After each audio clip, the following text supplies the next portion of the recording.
Good morning, friends. Welcome back. Today, we're going to do a little real talk, getting real, and I want to talk to you about identity because our identity oftentimes fuels and drives and influences our decisions, especially with money. And it can be so many different things, but I want to take some time to talk about that, heart to heart, real to real, girl to girl, girl to guy, whatever that is, whoever you are. It's important to understand sometimes what is happening under the surface, because sometimes we can make purchases to fill a void or to maintain an identity that we feel we're keeping up with and whatever that is. So we're going to have this little talk with my coffee mug collection. And I'm just going to go through different mugs I have that I think have represented different identities I've held over the years, and we're going to break that down a little bit. So let's start with this one. My old alumni mug from my college. You can identify with your grades. The grades you get identify your worth, right? How good of a job you're doing. That can be your sense of affirmation that you'll do good in life if you get those good grades, that you're working hard and you're getting affirmations through your grades. Okay? Your identity might be, this is for me, the first job you get out of college. I've had this mug for about almost 20 years and it hasn't broken. It's amazing. It's one of my favorite coffee mugs because it heats up nicely too. But you feel, I think, oftentimes that you have to prove yourself through your work. We feel that. I know I certainly felt that. It was like trying to prove that I was good enough to be kept around. We can all feel that way, especially when you're right out of college, trying to prove yourself. And sometimes that can beat you up. Long hours, in a state of learning a lot at first. I learned a lot on the job that I did not learn in school. I can guarantee you that. I learned how to type because I dropped out of typing class because I did not think I'd ever have a desk job. Isn't that hilarious? I ended up in corporate finance at a desk for almost 20 years. So I had to learn the hard way how to type, which was just good old-fashioned trial and error and grit. All right, let's go on to the next one. Your identity could be in your volunteering. Are you a good volunteer? Are you helping out in the community? Those are the things that can go through your mind. I'm not saying that that's what the people who are benefiting from your volunteer are saying, or you're volunteering, but you can identify in the good you do, like the free stuff that you give, your acts of service to the community, can also be an identity. Let's go to the next. I got a lot over here. All right. This is my last job. I don't know if I'm allowed to show this, but awesome company. I definitely enjoyed my time here. And you might identify in your career path, the growth that you've done, the ladder that you've climbed, all those things. Am I doing a good job compared to my peers? Am I growing as fast as they are? Am I keeping up with the career Joneses, right? That's another one I certainly can relate to because I struggled with that myself. Even just stepping away and becoming an entrepreneur. What are people going to think of me? And I'm going to tie this into our spending and our behaviors and things like that in a minute. But I'm not done yet.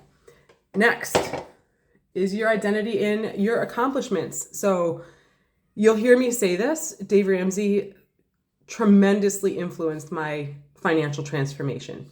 So when I coach a lot of his principles. The one thing I differ on is how I paid off my house. And I coach people on how to do it. And it's different than the mainstream, but it's responsible and it's being a good steward, but it's different. I will be teaching that as part of my coaching practice. So more to come on that. But I went down to the Dave Ramsey studio a couple summers ago and I was going to do the debt-free scream because I was out of all debt. It was a tremendous turnaround. In 3 years to get rid of all debt plus the house is huge. I was on the call with the secretary, the person who schedules the debt-free screams. She had an opening while we were there. We were basically scheduled to drop in and do a debt-free scream the next day. And she asked a series of questions and I answered them honestly because I believe in being honest and having integrity more than, getting the thing that you want. And I really wanted to do the debt-free scream, but because of a technicality in how I paid off the house, it didn't follow their hard rules, and so I couldn't do it. And that was heartbreaking for me, because that was one of my motivating factors during the whole time, was getting kind of like the atta girl from Dave Ramsey, because he really, really influenced me, and I appreciate the knowledge and wisdom that God gave him to help people through this financial transformation and doing a money makeover. But I had to wrestle with that. My identity was, I kind of made a little bit of a false idol out of that whole experience and him, and God put on my heart when that happened. It took me a couple days to recover from the letdown, but because I thought that was going to be part of my story, and it wasn't, and it isn't going to be part of my story. But God said in my heart, or I just felt it in my heart, was, you're blazing a different trail, Leah. You're not meant to follow in the shadows of Dave Ramsey. I designed you and gave you experiences to blaze a different trail. So we can also have a really tough time identifying with good things too. Okay, that was my little rant on that. Clearly that's still a sore spot. But it's not really. Do you identify with what you do for others? Your mentoring. Do you identify, as I did, as being a coach? Or I do. I'm a coach, a volleyball coach. I love coaching. I've always loved the team sports and just what that does for kids and preparing you for life experiences. Do you have an identity with spending your time building others up and the good job you do doing that? That can be another one. I got more, 2 more. Hang in there. Well, actually 3 more. Do you identify in just who you are as an individual? When you get married, sometimes you're learning how to merge 2 lives together, and it shakes things up. Do you identify with being a good spouse? That could be possible. That's my coffee mug this morning. Here's one. We went on a weekend to remember, a spouse getaway. It was great. But guess what, too? Life throws you curves. It's not all marshmallows, rainbows, and unicorns. And sometimes that shakes up our identity. Like, oh, I thought I had this figured out. I thought all this stuff. I'm going to land the plane in 1 second. One more mug here. Or do you identify with who God says you are? As a child of God, do you feel comfortable just knowing that you are loved? This mug says, faith is not believing that God can, it's knowing that he will. A very good friend of mine gave this to me, and it's also one of my favorite coffee mugs because it reminds me of that. I get to look at it. So all that to say, I went through my whole laundry list of different identities. I'm sure you have some too. It's not easy to kind of dig below the surface and understand what drives us. All those identities can drive your spending because, as a student, are you getting into college debt because you want that association with that college? Because that's part of how you identify, is this is the prestigious school I went to. And there's nothing wrong with going to prestigious schools, but we know that in our country, it's considered a student loan crisis for a reason. We're in trillions of dollars of debt. The students are. And it's a problem. It's hard to get started successfully in life when you're buried in debt right out of the gate and maybe don't even understand some money concepts. So that's one thing. With your job, you might be tempted to kind of show off the car, chase a career path that's going to just have you exhausted. And even though the money's good, here's another way that ties into money. The money's probably really good as you climb the ladder and get better at what you do and get those promotions and whatever. It might drive your decision-making because you want that title that comes with a pay raise that makes you feel worthy of the work that you do, or that you're worthy because you've been given that title. And you lose your quality of life. You're not home with the kids. You're working overtime hours, burning the candle at both ends, because you want that title. Let's see, the other one too, coaching. So for me, I love coaching, but sometimes it's an extra weight on my time that really stretches us in different seasons. And all of a sudden we find ourselves in the middle of a season, a sports season, and we're just like wired from the beginning of the day to the end of the day, just nonstop.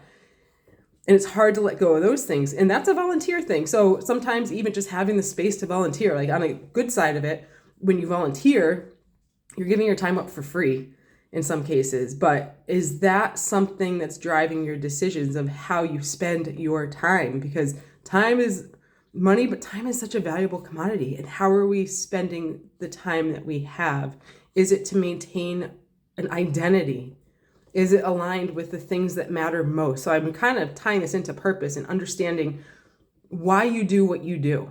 And when you take control of your finances, really what you're trying to do is buy back more capacity in your life. So you have more wiggle room in your paycheck, hopefully. But sometimes that's buying back your time and giving yourself more wiggle room to spend more time doing those things that are more important to you. It could be coaching, it could be time with your family. But really understanding the order of priorities in your lives is important to understand how you will spend your time, your money, your energy. And it's all part of this. Taking control of your finances is not an emotionless event.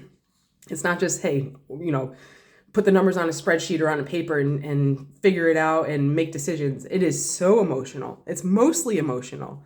And the mindset aspect of this is more important than the actions that you'll take as a result. Because once your mind is aligned with what you're doing, you will find the grit, you will find the perseverance to do it.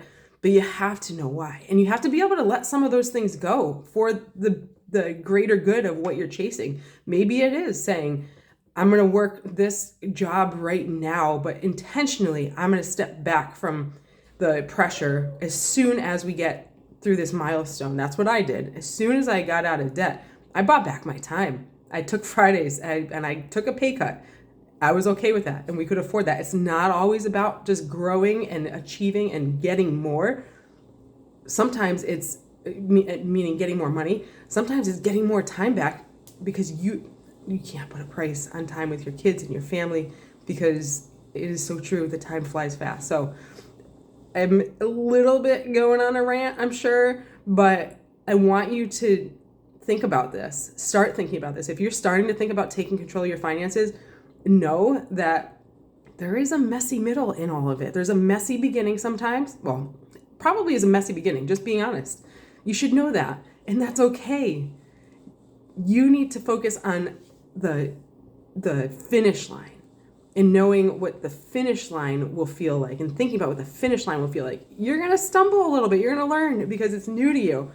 But know in your heart why you're doing it, and put something around you that will remind you of that, so that when it gets hard, because it will, and that's okay. Life is not smooth all the time, and you'll get your victories. Celebrate those victories, knowing that you're getting closer to those things that matter most, to that time with your family, to that freedom to say yes to something that you've been wanting to say yes to, or to say no to something that you're kind of tired of having in your life.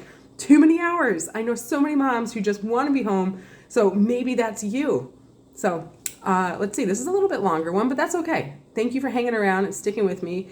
And I'd love to hear from you. Any thoughts, any feedback, any emotions that might trigger, put it in the comments. You can reach out to me. You can follow me. My email is leah@moneywisemom.com. Leah is how you spell Leah. Here you go. Leah. I hope to hear from you, and I hope you just get fired up for your visions and for your purpose and what God's put on your heart to do while you're here on this earth. Love you guys. Thank you for hanging out with me today, and we'll talk next week. It is not always easy, but I promise you it is always worth it. All right, until next week.